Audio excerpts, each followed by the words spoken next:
এদিকে কোনো অপশক্তির কাছে জামাত মাথা নত করবে না বলে মন্তব্য করেছেন দলটির আমির ডাক্তার শফিকুর রহমান। চট্টগ্রামে চকবাজারে প্যারেড ময়দানে পৌঁছানোর পর সাংবাদিকদের প্রশ্নের জবাবে তিনি এমন মন্তব্য করেন। বলেন, নির্বাচনে লেভেল প্লেয়িং ফিল্ড নেই, নির্বাচনের দিন গণভোটের সিদ্ধান্ত ভুল বলে দাবি করেছেন তিনি।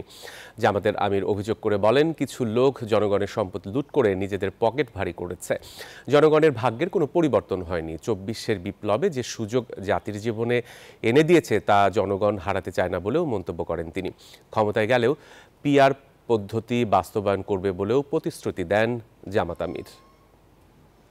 বাংলাদেশের সীমানার ভিতরে যারা বসবাস করে তাদের জন্য, এদেশের শিশুদের জন্য, এদের মায়েদের জন্য, এদেশের বৃদ্ধ যারা হয়েছেন তাদের জন্য, যারা একেবারেই অসহায় তাদের জন্য আমরা তাদের কথা বলতে চাই, আমরা তাদের কণ্ঠ হতে চাই।